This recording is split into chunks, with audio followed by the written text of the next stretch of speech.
Bueno, hola a todos. Vamos a realizar la quinta clase de Física y Química Biológica para la Tecnicatura en Emergencias Sanitarias y Desastres.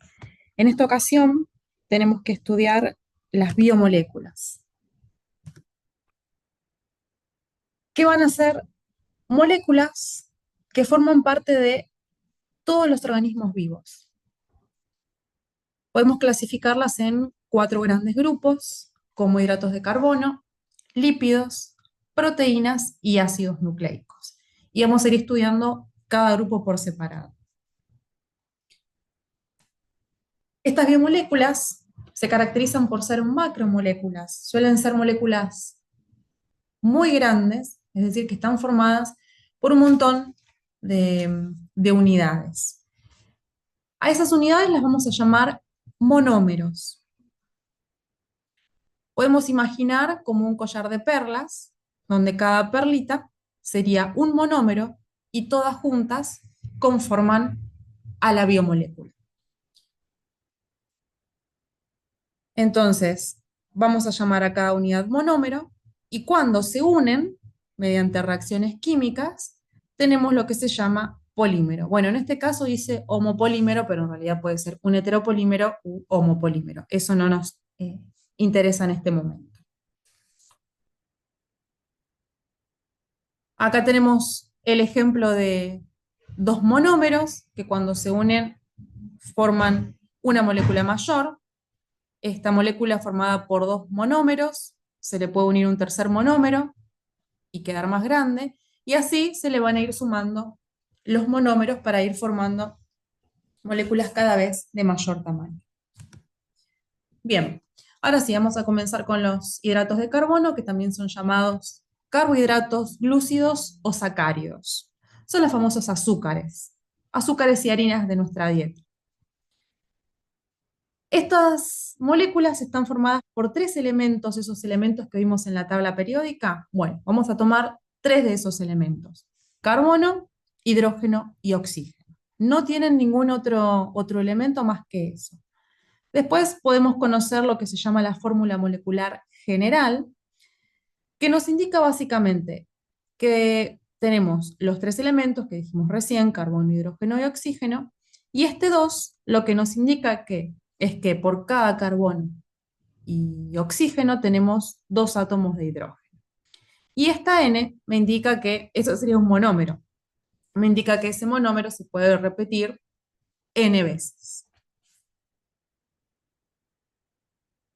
Acá tenemos un ejemplo de un carbohidrato que es la glucosa, es un monosacárido muy conocido, lo habrán escuchado nombrar, que fíjense que son todos átomos de carbono unidos, estas rayitas, no sé si se acuerdan, que son los enlaces covalentes, los dos electrones compartidos, ¿sí? El átomo de carbono tiene 4 electrones de valencia, por lo tanto le faltan 4 electrones más para cumplir la regla del octeto y formar esta molécula, ¿sí? Entonces así es que el carbono siempre se une formando 4 enlaces. Esto lo estoy relacionando con lo que vimos de uniones covalentes. Nunca está de más el repaso y además la integración siempre de los conocimientos que vamos sumando. Bien, entonces vemos dos átomos de carbono, átomos de oxígeno y átomos de hidrógeno. Esos serían los elementos fundamentales de los hidratos de carbono. Esta es una fórmula lineal de la glucosa. Vamos a encontrar que también los podemos encontrar de forma cíclica, formando esta especie de anillito.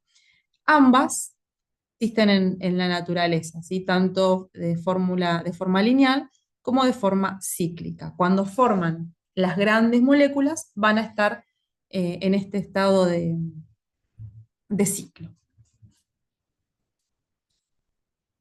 Bien, ¿cuáles son las funciones de estos hidratos de carbono?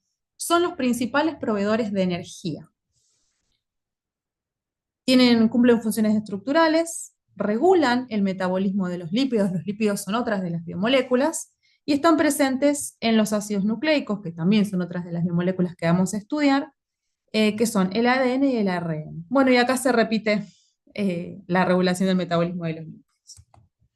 Bien, ¿dónde se encuentran? Bueno, a nuestro alrededor lo podemos encontrar en las papas, en el arroz, en la ropa, ¿sí? La ropa hecha de algodón, por ejemplo, en las plantas, en la madera, sí estamos rodeados por eh, hidratos de carbono. Una de las clasificaciones que podemos encontrar es en monosacáridos, disacáridos o polisacáridos. Vieron que les dije que las biomoléculas están formadas por monómeros. Bueno, el monómero o la unidad fundamental de los hidratos de carbono se llama monosacárido. Y fíjense que está dibujado acá en su forma cíclica. Cuando dos monosacáridos se unen, se forma un disacárido, ¿sí? Es decir, son dos monómeros. Y si se unen muchos monómeros, tenemos polisacárido. Acuérdense que poli es el prefijo que significa muchos, muchos sacáridos. Dentro de los monosacáridos, hay una cierta cantidad que está estudiada, tienen nombres particulares, ¿sí?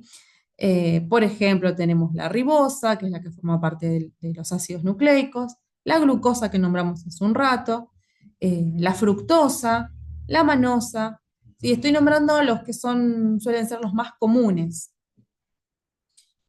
Bueno, todos estos son monosacáridos y están representados en su forma lineal, es decir, son los monómeros de los carbohidratos. Vamos a ir viendo que estos monómeros entonces se van uniendo y van a formar a los disacáridos.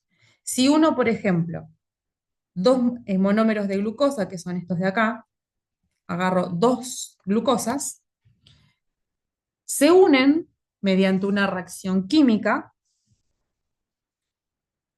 y quedan unidos formando un disacárido. Teníamos los dos monosacáridos por separado, ahora tenemos los dos unidos. Tiene un nombre particular este disacárido que se llama maltosa, ¿sí? Que es la que se encuentra, el azúcar que se encuentra en la malta. Estos dos monosacáridos, estas dos glucosas, se van a unir por un enlace que se llama glicosídico. Si se genera una reacción química, reacomoda los electrones de valencia que estuvimos estudiando y se forma entonces el enlace glucosídico para que los dos monómeros, para que las dos glucosas en este caso, se mantengan unidas. Bueno, y acá está marcado que se pierde una molécula de agua en el proceso, o se forma una molécula de agua, más que perder. Bien.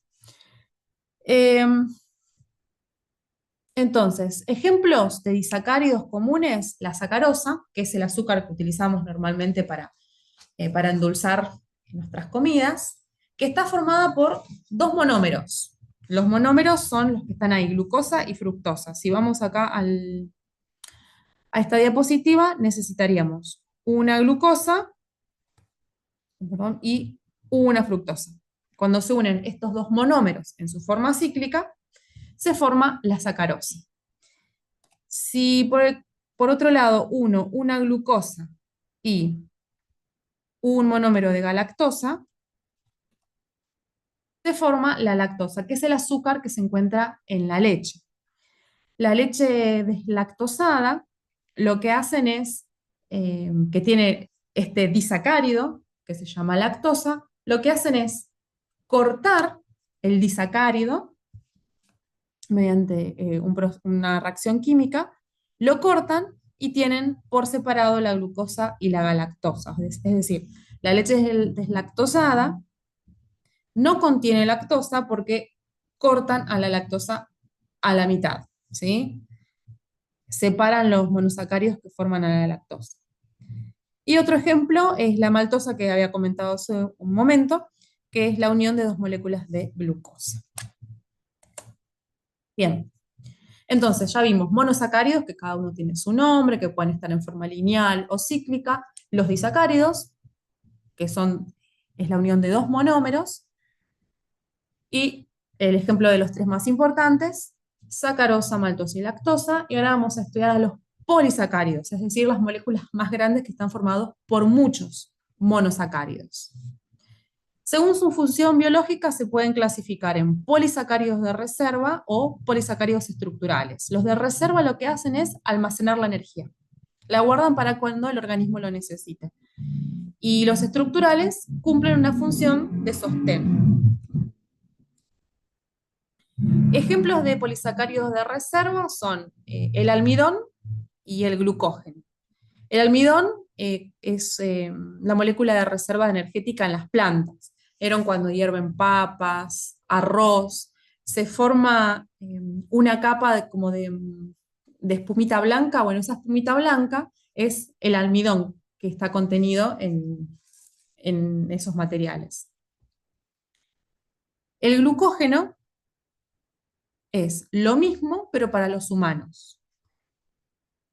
En nuestro caso lo vamos a encontrar principalmente en músculos y en hígado. ¿Por qué lo encontramos en músculo? Bueno, porque el músculo es el que necesita obtener la energía de manera rápida. Es insoluble en agua, que esto lo podemos observar cuando se forma esta espumita que les dije recién, ¿sí? Que no se solubiliza en el agua, sino por el contrario se separa. Y tiene una función además de reducir la presión osmótica. Una molécula de glucógeno, fíjense, no sé si se llega a distinguir, pero como cada puntito que ven ahí es una glucosa, igual que acá arriba. Cada puntito, cada círculo que ven ahí es una molécula, un monosacárido. Bien, entonces son muchos, muchos, muchos monosacáridos unidos formando una gran molécula. Fíjate que acá me dice que un glucógeno puede estar formada por hasta 120.000 moléculas de glucosa. ¿Sí? Ese anillito que habíamos visto hace un rato, bueno, pueden haber 120.000 de esas moléculas en un polisacárido de glucógeno. Entonces, obtener una molécula de glucógeno no es lo mismo que tener las 120.000 moléculas de glucosa dando vueltas en el torrente sanguíneo, porque eso lo que estaría haciendo es aumentar nuestra presión osmótica y generaría daños a nuestra salud. Bien, ¿cómo se lleva a cabo la función de almacenamiento de energía? Bueno, cuando el organismo necesita energía, las enzimas, que ahora en unos minutitos vamos a estudiar lo que son, rompen las uniones para tener unidades de glucosa. Entonces, este polímero estaría representando a mi glucógeno. Entonces, cuando el cuerpo necesita obtener esta energía, lo que hace es ir rompiendo, a ver si encuentro el lapicito.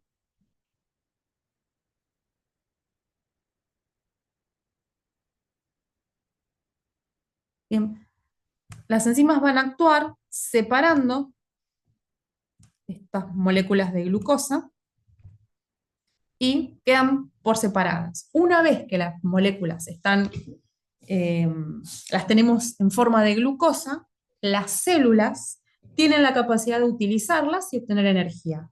Así completo como glucógeno, la célula no lo puede utilizar. Necesitamos sí o sí eh, a las glucosas. Bien, entonces yo tengo glucógeno guardado, el organismo lo necesita, va obteniendo de a poquito las moléculas de glucosa, a medida que las va cortando mediante la acción de enzimas. Por el contrario, si yo consumo, por ejemplo, me alimento de un pedacito de pan, el pan está formado por almidón. El almidón se va cortando, al igual que lo hace este glucógeno, obtengo los monómeros de glucosa, y si yo no gasto toda esa energía realizando actividad física, por ejemplo, lo que hace el organismo es guardar. Siempre los seres vivos tratan de ahorrar la mayor cantidad de energía posible.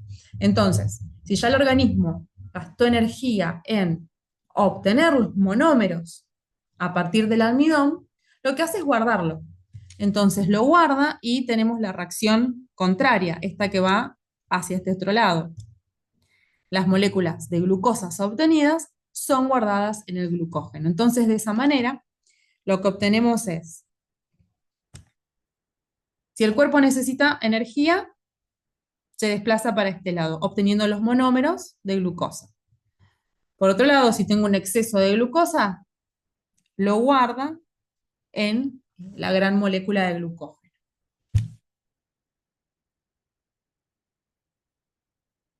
Esto es importante mediante la acción, o sea, esto se puede realizar gracias a la acción de las enzimas. ¿Sí? Siempre es importante esto es lo último que vamos a estudiar, pero ténganlo presente. Bueno, acá tienen lo mismo que les expliqué recién con En otro esquemita, se obtiene la glucosa mediante el consumo de diferentes alimentos ricos en harinas y azúcares. Se obtiene glucosa. Si yo no gasto esa energía, se guarda en forma de glucógeno. Por el contrario, si necesito la energía, se van rompiendo esta molécula de glucógeno para obtener glucosa y así obtener energía. Bueno, y acá tienen toda la parte muscular, porque como les dije, los músculos son los que mayor cantidad de energía necesitan y es donde se guarda esta molécula de glucógeno, además de estar presente en el hígado. Bien, estos serían los polisacáridos de reserva. Después tenemos como ejemplos polisacáridos estructurales, que van a estar presentes, por ejemplo, en las paredes de las células o van a formar parte del exoesqueleto de muchos artrópodos. Ustedes piensen que los artrópodos, como las arañas, tienen acá este cangrejito, no tienen un esqueleto interno. Entonces, para mantenerse erguidos, necesitan un exoesqueleto que en este caso está formado por quitina. ¿Vieron cuando aplastan, por ejemplo, una araña y se escucha como un pequeño crujidito? Bueno, estamos rompiendo eh, la quitina. En el caso de las plantas tenemos celulosa, que va a estar presente en las paredes de las células de las plantas, proporcionando soporte y rigidez. Acá tienen dibujado un apio que tiene un gran contenido de celulosa y tiene un importante papel en nuestra dieta porque funciona como fibra y eso lo que hace es ayudar a mejorar nuestra digestión. Bien, eso es en cuanto a los carbohidratos. Ahora vamos a estudiar a los lípidos, que es el segundo grupo de biomoléculas. En este caso tiene una particularidad, es distinto a todos los otros porque no tienen polímeros. Ese collarcito de perlas que les presenté al principio, bueno, no cuenta para los lípidos. No son polímeros porque no están formados por monómeros, ¿sí? No tienen esas perlitas. Otra característica de los lípidos es que son insolubles en agua, piensen en el aceite que no se mezcla con el agua, y los elementos de la tabla periódica que los componen van a ser parecidos a los de los carbohidratos, carbono, hidrógeno y oxígeno, tal cual los carbohidratos, pero también se van a presentar el nitrógeno y el fósforo. Como clasificación podemos encontrar a los triglicéridos, a los fosfolípidos, esteroides y prostaglandinas.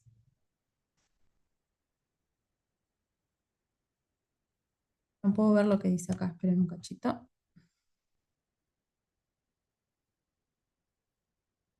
Bien.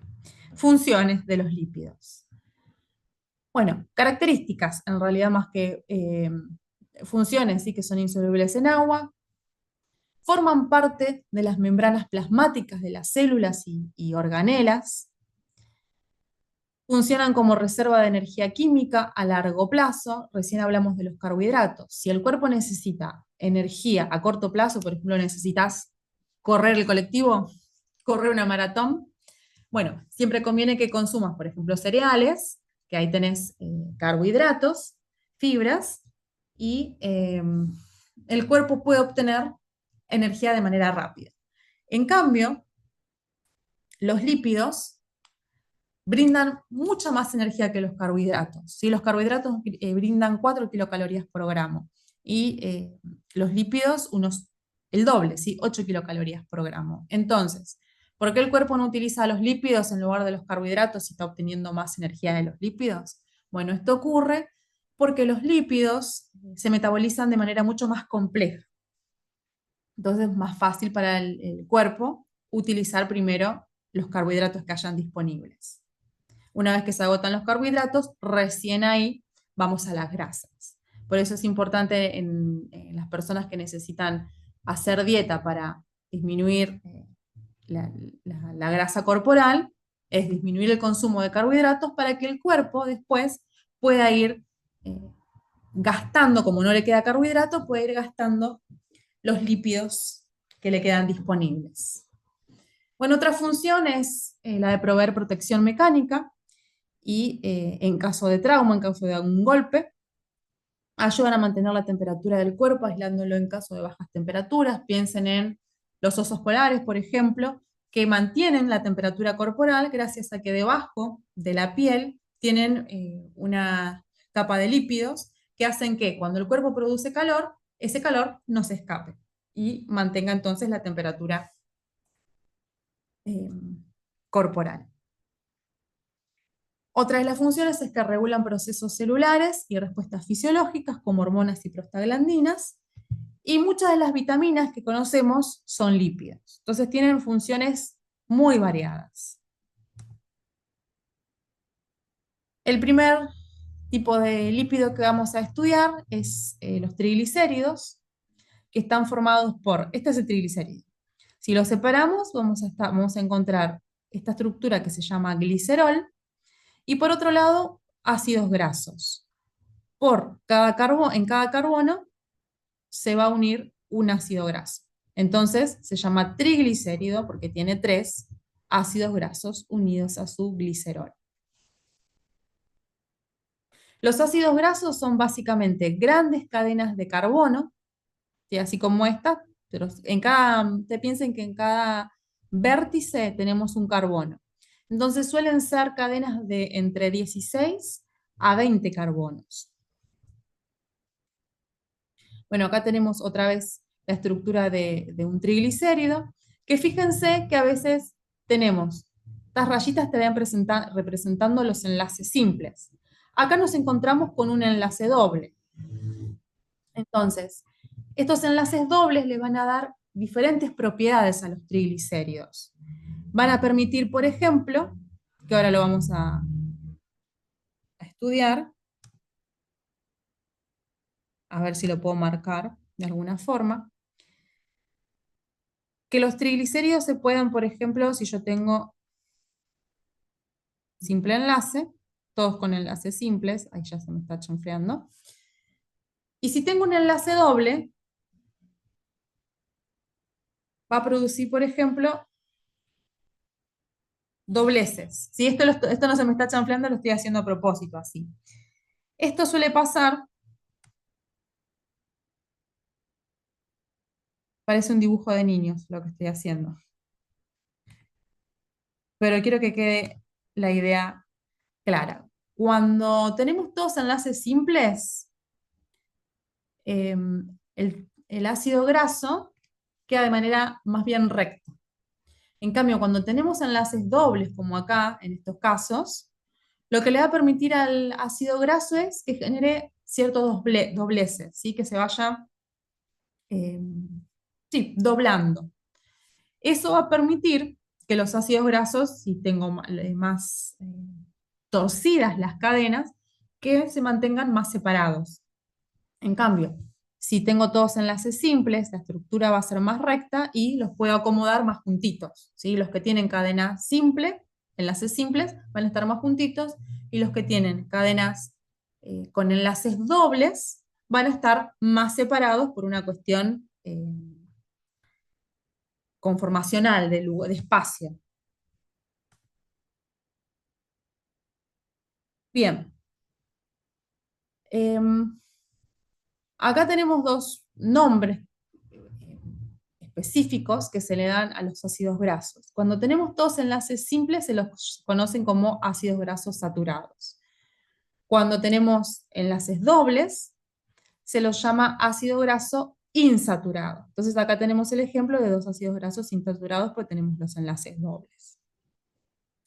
Estos ácidos grasos, a su vez, a los dobles, a los insaturados, se los suele clasificar como ácido graso cis o trans. Eso va a depender de qué lado están los átomos de hidrógeno. Si los dos átomos de hidrógeno están del mismo lado, lo llamamos cis, y si tenemos uno de cada lado del enlace doble, se llama trans. Esto no pasa con los ácidos grasos saturados porque tenemos los 4 átomos de hidrógeno incorporados, en cambio en un doble enlace tenemos solamente 2 hidrógenos. Esto se da por la regla del octeto. Bien, bueno, entonces acá tenemos un poco un resumen de lo que estuvimos hablando recién. Los triglicéridos son las moléculas que tienen la energía más concentrada del cuerpo. Están compuestos por una molécula de glicerina o glicerol, unida a tres ácidos grasos que tienen de 16 a 22 carbonos de longitud. Eh, y esto es lo último, esto se relaciona con lo último que les dije. La estructura molecular de los ácidos grasos va a determinar su estado físico. Con respecto a estado físico se refiere a si va a estar en estado sólido o líquido. Fíjate que dice que los ácidos grasos saturados, es decir, esos que tienen todos simples enlaces, que forman moléculas más rectas, son sólidos a temperatura ambiente. ¿Por qué? Porque las moléculas se pueden compactar más. En cambio, las moléculas mono o poliinsaturadas, es decir, los que tienen enlaces dobles, se doblan, ocupan más espacio y entonces son líquidas a temperatura ambiente. Un ejemplo de ácido graso con cadenas más compactas es la manteca, por ejemplo, y una que tiene ácidos poliinsaturados, ácidos grasos poliinsaturados son los aceites, que están en estado líquido a temperatura ambiente.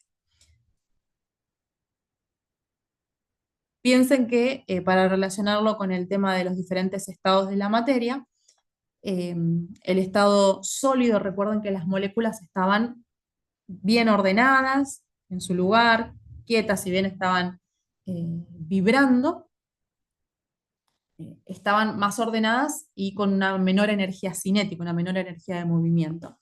En cambio, cuando estábamos en un estado líquido, las moléculas están más separadas y tienen mayor libertad de movimiento. Esto es lo que ocurre con los ácidos grasos que están más separados, ¿sí? Debido a esos dobleces que les comenté que se generaban en las cadenas. Bien, bueno. Fosfolípidos. Este es otro tipo de lípidos que tenemos que estudiar. Los fosfolípidos son los componentes de las membranas de las células. No sé si recuerdan cuando estudiaron en algún momento biología, que la membrana de las células estaba formada por una bicapa de fosfolípidos. Y este es el famoso fosfolípido. Tiene una, que se llama una cabeza hidrofílica y dos colas hidrofóbicas. ¿Qué significa esto? Hidro significa agua, fílico se refiere a filo, amor al agua, o sea que básicamente esto puede solubilizarse en agua. Por el contrario, las colas, que son hidrofóbicas, lo mismo, hidro, agua, fóbica, miedo, entonces le tienen miedo al agua, es decir, no se van a disolver en agua. Bien, esto pasa por lo que vimos también en las clases anteriores, porque la cabeza es polar, acuérdense que lo polar se disuelve en agua porque también es polar, y las colas hidrofóbicas son no polares, por lo tanto no se disuelve en el agua porque el agua es polar. Cuando tenemos una molécula que tiene estas dos características, por un lado, tiene una parte hidrofílica que puede tener contacto con el agua y una parte hidrofóbica que se esconde del agua, se conoce como molécula anfipática.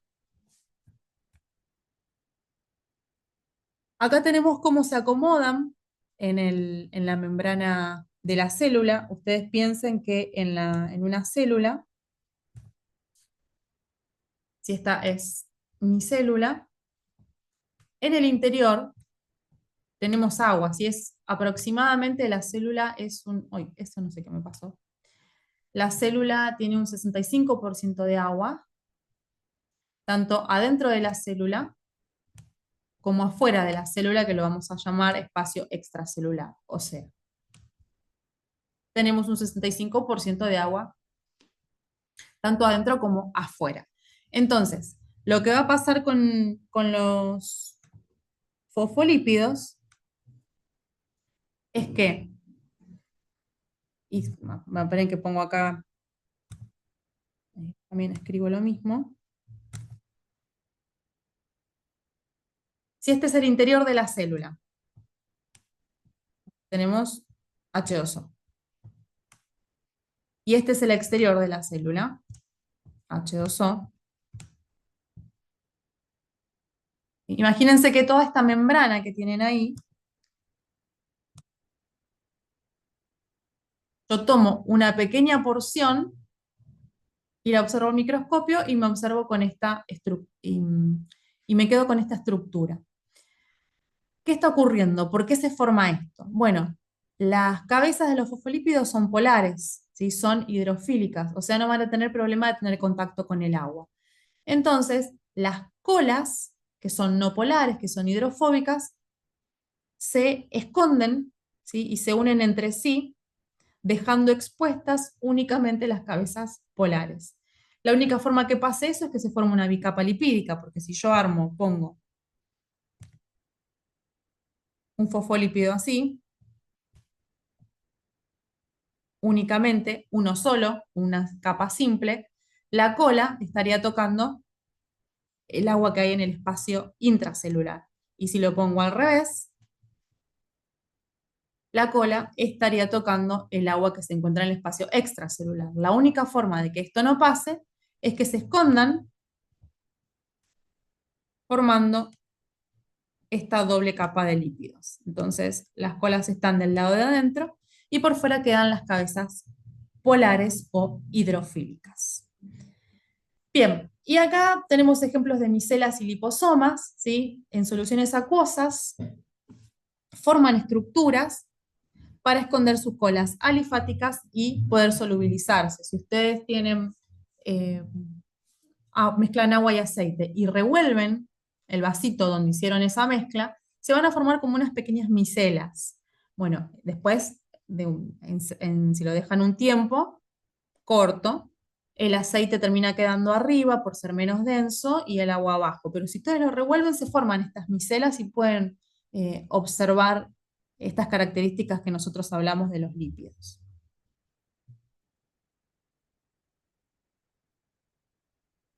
Bien, vamos con los ácidos nucleicos. Buscando el puntero láser. Bien. Los ácidos nucleicos cumplen la función de almacenar y transmitir información genética de una generación a otra. Es la famosa herencia, ¿sí? El por qué nos parecemos a nuestros padres, a nuestros abuelos, a nuestros hermanos y toda nuestra familia, ¿sí? Se debe a los ácidos nucleicos. Estos ácidos están formados por, fíjense que otra vez tienen los mismos tres elementos, carbono, hidrógeno y oxígeno. Y además van a contener nitrógeno y fósforo. El monómero, así como en los carbohidratos era el monosacárido, en los ácidos nucleicos es el nucleótido. Y la clasificación es bastante simple porque puede ser ADN y ARN. Los monómeros son estos que están acá. Este es un nucleótido que está formado por un grupo fosfato, un azúcar, es decir, una parte de un carbohidrato, y una base nitrogenada. Se llama base nitrogenada porque ven que tienen varios átomos de nitrógeno. Estas bases tienen nombres particulares: adenina, guanina, timina, citosina y uracilo. Todos estos vértices son átomos de carbono, ¿sí? Entonces tenemos los elementos que dijimos recién: carbono, oxígeno, hidrógeno, nitrógeno y acá tenemos el fósforo. Bien, diferencias entre ARN y ADN. ADN son las siglas de ácido desoxirribonucleico. ¿Por qué se llama desoxirribo? Bueno, porque los nucleótidos que conforman el ADN, además de tener la base nitrogenada, que en este caso es un ejemplo de citosina, y el grupo fosfato, el azúcar es una desoxirribosa. En el caso del ARN, las siglas son las siglas de ácido ribonucleico. ¿Por qué? Porque el azúcar que lo conforma es una ribosa. Este se llama desoxirribosa porque si observan, acá tenemos un oxígeno y la desoxirribosa es la misma molécula de azúcar, pero le falta un oxígeno. Por eso se lo llama desoxi. ¿Bien? Esa sería la diferencia en cuanto a los nucleótidos. Después las bases nitrogenadas pueden variar en ambos, Eh, para el caso del ARN, va a tener uracilo, ¿sí? Ahora lo vamos a ver en una diapositiva, y el ADN va a tener timina. Después todas las otras son las mismas. Bueno, lo tenemos acá. El ARN entonces tiene adenina, guanina, uracilo y citosina. Estas tienen las mismas, solo que se reemplaza el uracilo por timina.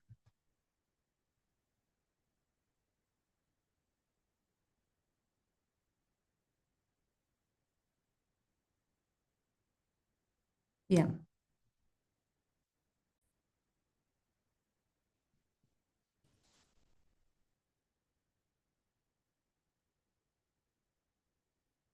Bueno, acá tenemos otra diferencia entre el ADN y el ARN. El ADN son dos cadenas unidas en forma de hélice, y por otra parte tenemos el ARN, que es una cadena simple.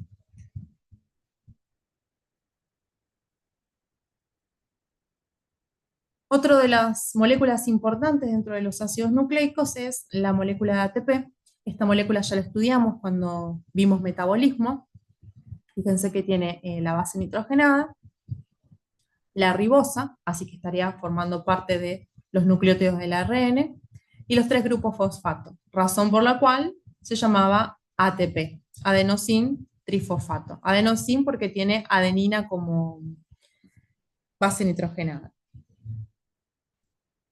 El funcionamiento ya lo habíamos estudiado las clases anteriores. Acuérdense que era la moneda energética de la célula, que el último enlace entre los dos grupos fosfato eran de alta energía, y por lo tanto, al romperse ese enlace, esperen que agarre el lapicito, estaría formando un enlace de alta energía que cuando se rompe, esa energía es liberada, la célula lo usa para lo que necesita, y entonces ya no tengo una molécula de adenosin trifosfato, sino que tengo una molécula de adenosin difosfato, porque tengo dos grupos fosfato.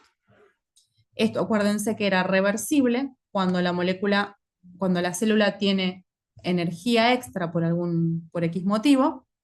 Lo que hace con esa energía es guardarla, formando otra vez este enlace que rompimos hace un ratito, y formándose otra vez la molécula de ATP.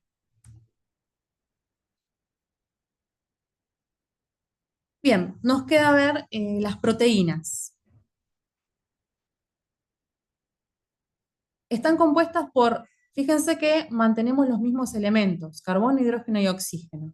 Sumamos nitrógeno, y además pueden tener estos otros elementos que encuentran acá abajo. El monómero de las proteínas se conoce como aminoácido. Recuerden que los carbohidratos estaban formados por monosacáridos, los ácidos nucleicos por nucleótidos, y las proteínas por aminoácidos. Acá tenemos los elementos que nombramos recién: carbono, oxígeno, hidrógeno y nitrógeno, y después esta R está representando a la variación que tienen todos los aminoácidos. Todos los aminoácidos tienen esta estructura que estoy marcando acá, y se diferencian en este grupo que se lo llama R, que lo conoce como residuo. Acá, por ejemplo, tienen varios aminoácidos que, como los carbohidratos, los monosacáridos tienen nombres particulares: lisina, arginina, glutamato, etc. Tienen la misma composición, esta que estoy marcando, y lo que se diferencian es esta partecita que está resaltado, que está sombreado en celeste. Ese sería el residuo. Eso es en lo que se diferencian todos los aminoácidos que forman parte de las proteínas. En general, para nombrar a los aminoácidos, se utilizan las tres primeras letras. Glicina pasa a ser gli, alanina ala, valina val. Bien, estos aminoácidos los podemos clasificar en esenciales o no esenciales. Los esenciales son aquellos que no pueden ser sintetizados por el organismo y entonces lo tenemos que consumir mediante la alimentación. Y los no esenciales son los que sí pueden ser sintetizados o fabricados por nuestro organismo. Entonces, las proteínas van a ser polímeros de aminoácidos, tienen un elevado peso molecular, es decir, tienen muchas unidades de estos aminoácidos, y estos monómeros se van a unir mediante enlaces peptídicos. ¿Se acuerdan que cuando vimos los carbohidratos estaban unidos por enlaces glicosídicos? Estos van a unirse por enlaces peptídicos. Acá tenemos, por ejemplo, un aminoácido que por una reacción química con una enzima mediante se une con otro aminoácido. Ven, acá están las tres siglas que les nombré hace un ratito, perdón, las tres letras. Alanina y serina se unen y forman este dipéptido. Al igual que en el caso de la unión de dos monosacáridos, se produce la liberación de una molécula de agua. La clasificación de las proteínas podemos llamarlas péptidos cuando tienen entre 2 a 50 aminoácidos. Si tienen 2, se los llama dipéptido, como les nombré recién. Y si tiene de 3 a 10, se llama oligopéptido. Una proteína se va a llamar como tal cuando está compuesta por más de 50 aminoácidos. Pueden ser cualquiera de esos aminoácidos que les mostré en la tablita de recién. Entonces, cuando se van uniendo todos estos aminoácidos, que acá lo tenemos representado con estas esferitas celestes, no se va a formar una molécula lineal, sino que se va a formar una molécula que tiene varios giros, varios bucles, diferentes formas. Y eso se va a dar por diferentes interacciones entre los átomos que componen a los diferentes aminoácidos. Para poder estudiar esta estructura, que parece que tiene como varias formas, tenemos que conocer cómo están formadas estas estructuras, que son estructura primaria, secundaria, terciaria y cuaternaria. Cuando hablamos de estructura primaria de una proteína, estamos hablando de la secuencia de los aminoácidos en la cadena. Entonces, por ejemplo, yo acá tengo alanina, lisina y prolina. Esta sería una secuencia, pero la puedo modificar y armar como en la opción 2, o también lo puedo armar con la opción 3. No es lo mismo tener este orden de aminoácidos que este otro. Eso va a generar que la proteína tenga una forma u otra. Siempre es importante la secuencia de los aminoácidos. De hecho, muchas de las enfermedades que se producen es porque hay únicamente un aminoácido distinto donde debería haber otro. ¿Sí? Eso hace que la molécula pierda toda su forma y no pueda cumplir su función. Cuando hablamos de estructura secundaria, estos aminoácidos forman unas cadenas y estas cadenas pueden tener esta forma de alfa hélice o beta plegada. A su vez, en la estructura terciaria, estamos hablando de un plegamiento tridimensional de la estructura secundaria. Entonces, fíjense que acá tenemos una proteína que tiene 1, 2, 3 tres beta plegadas y 2 cadenas en alfa hélice. Y cuando hablamos de estructura cuaternaria, estamos hablando de la asociación de esas cadenas polipeptídicas que les mostré recién. Este es un ejemplo de la molécula hemoglobina, que es la transportadora de oxígeno, que está formada por 4 cadenas polipeptídicas. Entonces, si hacemos un zoom de esta cadena polipeptídica, veríamos que, por ejemplo, si tomamos esta, agarro el lapicito, si yo tomo esta cadena polipeptídica y hago un zoom, voy a encontrar que tengo la estructura secundaria, la alfa hélice. Y si hago un zoom de esta alfa hélice, voy a encontrar con la estructura primaria, que sería la secuencia de aminoácidos. Bien, ¿por qué nos interesa estudiar la estructura de las proteínas? Bueno, porque la función está relacionada con su estructura. Y ahí tiene una pregunta. ¿Qué ocurriría si las proteínas son expuestas al calor? Bien, cualquier cambio de temperatura, de pH, radiación o algún tipo de sustancia química pueden provocar que sus estructuras secundarias y terciarias se modifiquen. Esto se puede modificar porque se rompen puentes de hidrógeno, que son los que mantienen unidas estas estructuras. Los puentes de hidrógeno ya los estudiamos. Y otro tipo de enlaces que se llaman enlaces disulfuro. Disulfuro es porque forman una unión covalente dos átomos de azufre. Este proceso se llama desnaturalización, es decir, la pérdida de la forma de la proteína y por lo tanto pierde su función biológica. Acá tienen un ejemplo en el esquemita de una desnaturalización. Esta sería una proteína con su estructura normal, que se conoce como proteína nativa.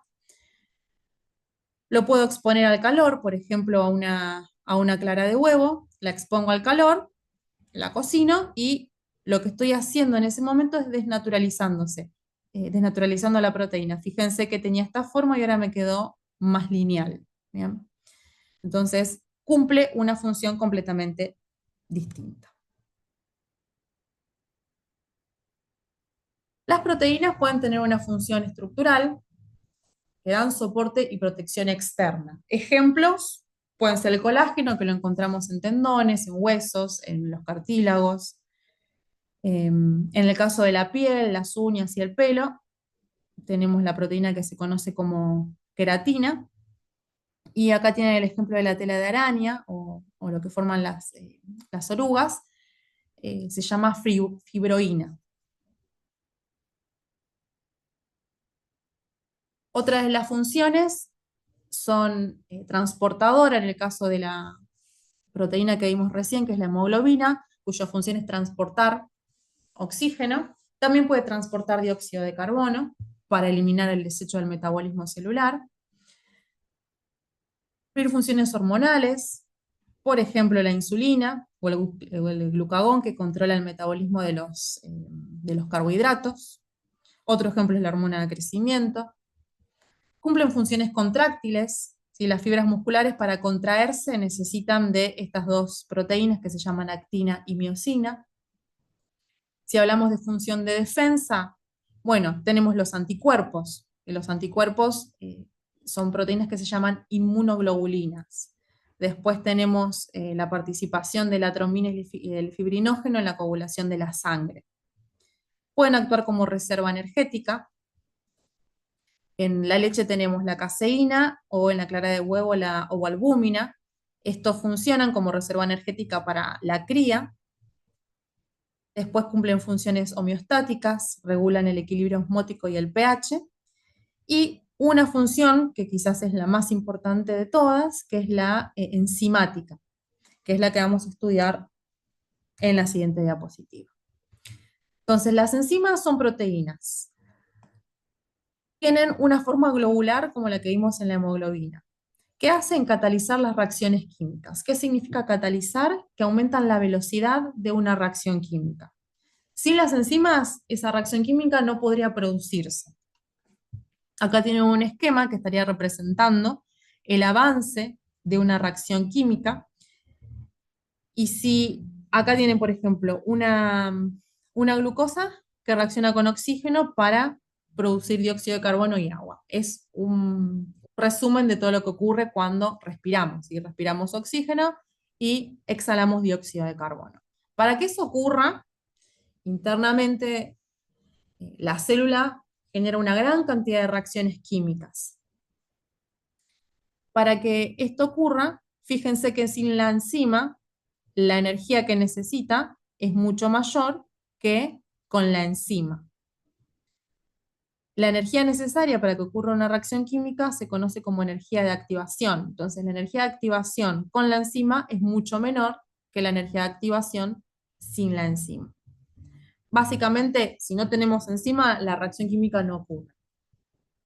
Podríamos dejar que aleatoriamente ocurra, pero podrían pasar un millón de años y aún así esto no se produciría. ¿Cómo funciona? Bueno, tenemos un reactivo, que lo vamos a llamar A, que pueden formar productos, que los vamos a llamar B y C. Esto no se produce sin la acción de la enzima. Para que esto se produzca, vamos a necesitar que la enzima encaje perfectamente con el sustrato. ¿Qué sería el sustrato? Mis reactivos. Tienen que unirse como si fuera una llave a una cerradura.